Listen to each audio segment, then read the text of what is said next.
So guys फिलहाल अभी मैं आ चुका हूँ टेर कदम वाले स्थान में जो कि नंदगांव में है। तो फिलहाल मैं आपको बता देता हूँ टेर कदम का अर्थ क्या होता है। टेर कदम का मतलब होता है, टेर का अर्थ है बुलाना और कदम मतलब कदम का पेड़। कृष्ण जी और बलराम जी, कृष्ण जी के बड़े भाई, यहाँ गायों को लेके आते थे, गायों को चराते थे। और टेर कदम, टेर का मतलब मैंने आपको बता दिया बुलाना। तो कदम के पेड़ के नीचे कृष्ण जी अपनी बांसुरी की आवाज़ में सभी गायों को यहाँ बुलाया करते थे, इसलिए इस स्थान का नाम पड़ा टेर कदम।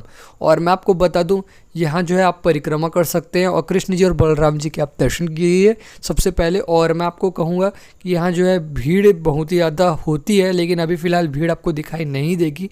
जैसे जैसे समय बढ़ते जाएगा भीड़ की संख्या बढ़ जाती है।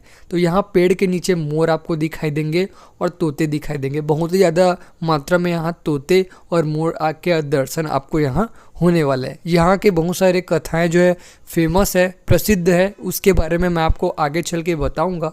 तो ये टेर कदम के बारे में मैंने आपको थोड़ा डिटेल में बताने की कोशिश की है।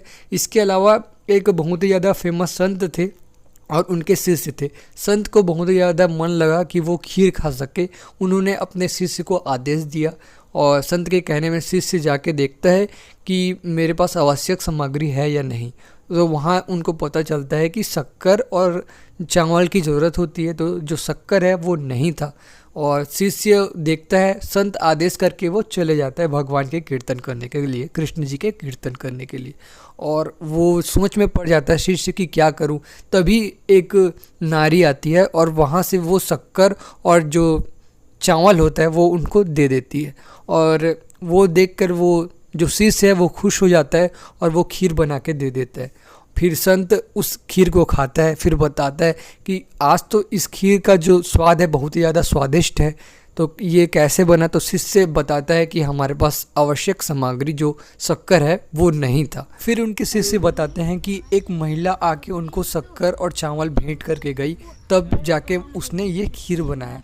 फिर संत को महसूस होता है और वो बोलते हैं कि वो राधा माता है और माता के दर्शन आपको हुए, आप बहुत ही भाग्यशाली हैं। तो यहाँ आप देख सकते हैं वही स्थान में मैं खड़ा हूँ जहाँ कृष्ण जी बांसुरी बजा के गायों को अपने बुलाया करते थे। और यहाँ आपको मोर की आवाज़ भी आपको सुनाई देंगे। मैं आपको अच्छे से सुनाने की कोशिश करता हूँ, मैं शांत हो जाता हूँ। सो गाइस, आपने मोर का आवाज़ ज़रूर सुना होगा। यहाँ आपको तोता और मोर दोनों दिखाई देंगे। इसके अलावा मैं आपको फिर से बता देता हूँ, इस स्थान का नाम है टेर कदम। टेर का मतलब होता है बुलाना, पुकारना, और कदम यानी कि एक पेड़ है, उसके नीचे बैठ कर कृष्ण जी अपने सभी गैयाओं को बुलाया करते थे। और देख सकते हैं चारों तरफ काफ़ी हरियाली है और कृष्ण जी के पास बहुत सारी गैयाएँ थी। कृष्ण जी और उनके बड़े भाई बलराम जी यहाँ पेड़ के नीचे बैठकर गैयाओं को बुलाया करते थे। और जो बांसुरी की आवाज़ सुन के पूरी गैयाएँ हैं वो यहाँ आती और उसके बाद वो लेके अपने घर की ओर जाया करते थे। तो आपको वीडियो कैसा लगा आप मुझे कमेंट करके ज़रूर बताना। कमेंट में सबसे पहले आप मुझे जय श्री कृष्ण लिखना, राधे राधे लिखना और चैनल को सब्सक्राइब ज़रूर करना। आपका बहुमूल्य समय देने के लिए धन्यवाद। I hope you like this video. Thank you.